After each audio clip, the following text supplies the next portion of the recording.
कि मुख्यतः head and neck cancer एक सबसे तेज़ी से बढ़ने वाला कैंसर है इंडिया के अंदर। स्पेशली नॉर्थ इंडिया के अंदर ये फर्स्ट 5 कैंसर्स में आता है। आज हेड एंड नेक कैंसर दिवस पे मैं स्पेशली एक चीज़ पे फोकस डालना चाहूँगा। कॉमनली जैसे हम लोग देखते हैं, मरीज़ एक सोचता है कि मैं तो तंबाकू खाता नहीं हूँ, तंबाकू से कोई प्रोडक्ट से मेरा दूर दूर तक कोई लेना देना नहीं है, तो मुझे हेड एंड नेक कैंसर नहीं होगा। तो ये एकदम 100% गारंटी नहीं है कि अगर कोई आदमी तंबाकू नहीं खा रहा, तंबाकू प्रोडक्ट नहीं ले रहा, तो उसको हेड एंड नेक कैंसर नहीं हो सकता। देखिए, हेड एंड नेक कैंसर के अंदर तंबाकू जनित प्रोडक्ट के अलावा कुछ जो एम्फेसिस कारण या इटियोलॉजीज देखी गई हैं, वो है एक लंबे टाइम तक डेंटल ट्रॉमा होना, जीभ में लंबे टाइम तक दांतों की वजह से एक घाव बनता जा रहा है, जिसकी वजह से रिपीटेडली ट्रॉमा हो रहा है, वो कन्वर्ट हो रहा है कैंसर के अंदर। सेकेंड, आपका कुछ एक वायरसेस हैं, स्पेशली ईपीवी वायरस, जो नेजोफेरिंजियल कैंसर के अंदर एक कॉजेटिव एजेंट बन के उभर के आए हैं। तीसरा है ह्यूमन पेपिलोमा वायरस, जो कि ओरोफेरिंजियल कैंसर के अंदर एक इटियोलॉजिकल फैक्टर बन के उभर के आए हैं। ये एक कारण वो हैं जो तंबाकू के अलावा भी इसके साथ एसोसिएट हो सकते हैं। मुंह के कैंसर स्पेशली महिलाओं के अंदर, महिलाएं अक्सर हमसे आके कहती हैं कि हम तो कभी भी कोई तंबाकू का प्रोडक्ट कभी यूज़ नहीं किया, फिर हमें मुंह का कैंसर कैसे हो गया। तो इसके अंदर जो हमने कॉमन जो कॉज आइडेंटिफाई किए हैं और रिसर्च में आए हैं, उनमें एक कॉमन कहा जाए कि आपकी जो शार्प टूथ है या जिसकी वजह से रिपीटिवली आपके मुंह के अंदर ट्रॉमा होके छाले बन रहे हो, जीभ का छाला बन रहा हो, बकल मुकोसा के अंदर का छाला बन रहा हो, एक लंबे टाइम तक डेंटल इन्फेक्शन होके पायरिया हो रहा हो, लंबे टाइम तक, शॉर्ट टाइम में लंबे टाइम तक, और तीसरा एक जो मैंने आपको वायरस बताया, ये भी एक कुछ कारण हैं जो इसके साथ एसोसिएट होते हैं। हमारे लिए मुख्यतः हेड एंड नेक कैंसर के अंदर 3 ट्रीटमेंट मॉडलिटीज़ आती हैं, जिसके अंदर पहली आती है ऑपरेशन यानी कि सर्जरी, सेकेंड आती है कीमोथेरेपी और थर्ड आती है रेडियोथेरेपी, और चौथा हम लोग इनमें से कंबाइंड या मिक्स करके कुछ ट्रीटमेंट प्लान करते हैं। रिसेंट डेवलपमेंट के अंदर एक नई ट्रीटमेंट और भी आई है, जिसके अंदर हम इम्यूनोथेरेपी बोलते हैं। हमारा एक फ्यूचरिस्टिक ट्रीटमेंट जो हेड एंड नेक कैंसर के अंदर आ रहा है, वो है कैंसर वैक्सीन, जो आने वाले समय में हम लोग देख सकते हैं कि उसका भी यूज़ बहुत बड़े पैमाने पे हो सकता है। क्योंकि कैंसर के अंदर जो हम लोगों ने कॉमन प्रॉब्लम देखी है, क्योंकि हमारा चेहरा एक हमारा आईना होता है, इसीलिए अगर जो कोई भी इसमें कोई चीरा लगता है, कोई ऑपरेशन करता है, तो एक सोशल स्टिग्मा या यूँ कि आपकी अपीयरेंस चेंज हो जाती है। इस वजह से ज़्यादातर पेशेंट जो है हेड एंड नेक कैंसर के अंदर ट्रीटमेंट कराने से डरते हैं कि चेहरा बिगड़ जाएगा, खाने में परेशानी हो जाएगी, हमारे बोलने में परेशानी हो जाएगी। तो इसके अंदर नए नए एडवांसमेंट आए हैं, जिनके अंदर इनिशियली सर्जरी के एडवांसमेंट है। जैसे पहले जहाँ रेडिकल टी के ऊपर ध्यान दिया जाता था, अब कंजर्वेशन यानी बचाने पे ध्यान दिया जाता है कि मैक्सिमम आदमी का ओरिजिनल पार्ट को बचाया जाए without compromising any cancer principal.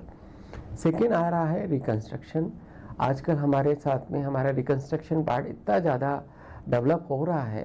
कि अंदर हम लोग जैसा आपका ऑपरेशन से पहले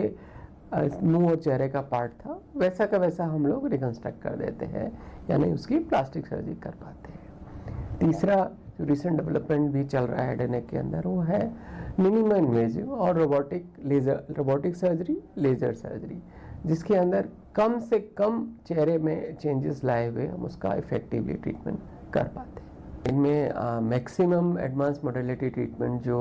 सर्जिकल एस्पेक्ट्स में है, भगवान महावीर में उपलब्ध हैं, चाहे वो आपका मिनिमम इन्वेजिव ट्रीटमेंट हो, आपका एडवांसमेंट रिकंस्ट्रक्शन हो, प्लास्टिक सर्जरी हो,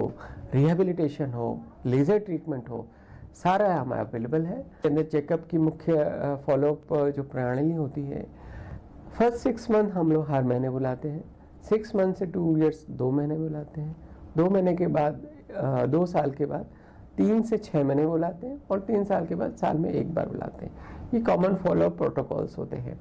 ऐसा नहीं है ये फिक्स है, कभी कभी पेशेंट कई बार बहुत दूर से आते हैं, तो भगवान महावीर कैंसर के अंदर बहुत सारी और भी ऐसी सुविधाएं हैं जिनके अंदर हम लोग फॉलोअप के अंदर पेशेंट के हिसाब से थोड़ा कस्टमाइज़ करते हैं ताकि उसको असुविधा नहीं हो, एक चीज़। दूसरा होता है अक्सर कॉमन इस प्रकार की जब ट्रीटमेंट होते हैं तो इन ट्रीटमेंट का कुछ साइड इफ़ेक्ट्स होता है, लाइक ऑपरेशन के बाद उसके खाने पीने निगलने में रिहैबिलिटेशन ट्रीटमेंट बोलते हैं, बोलने की व्यवस्था में रिहैबिलिटेशन बोलते हैं, कीमोथेरेपी के अंदर उसके जो कुछ साइड इफ़ेक्ट्स हैं जैसे बोलने में और सुनने में कुछ परेशानी आना या मुंह के अंदर एक्सेस छाले हो जाना, तो इन सब का भी रिहैबिलिटेशन व्यवस्था हमारे हॉस्पिटल में अभी उपलब्ध है और वो easily patient can take without any difficulties. देखिए मुख्यतः मुंह के कैंसर के अंदर हम लोग माने तो मोर देन 2/3 केसेस के अंदर टोबैको और टोबैको रिलेटेड प्रोडक्ट्स इंपॉर्टेंट होते हैं। बाकी की जो 1/3 केसेस के अंदर जिसके अंदर मैंने आपको सारी चीज़ें बताई, लंबे टाइम तक कोई ट्रॉमा रहा हो, कोई अनहाइजीनिक कंडीशन रहा हो, कोई घाव रहा हो, वायरल इन्फेक्शन रहे हो, और 5 to 10% केसेस के अंदर जिसे हमें एग्जैक्ट कोई कारण नहीं पता कर पाते। हेड एंड नेक कैंसर को अवॉइड करने के लिए कुछ एक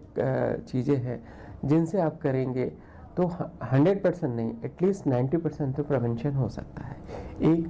जहाँ तक हो सके तंबाकू जनिक प्रोडक्ट से दूर रहिए, एक चीज़। सेकेंड चीज, अपने ओरल कैविटी हाइजीन मेंटेन रखिए। किसी भी टाइप के डेंटल इन्फेक्शन को, किसी भी टाइप के क्रोनिक नेजल इन्फेक्शन को, किसी भी टाइप के ENT इन्फेक्शन को जो लंबे टाइम तक रहा, इग्नोर नहीं कीजिए। उसका टाइमली इलाज कराइए, उसका निदान करवाइए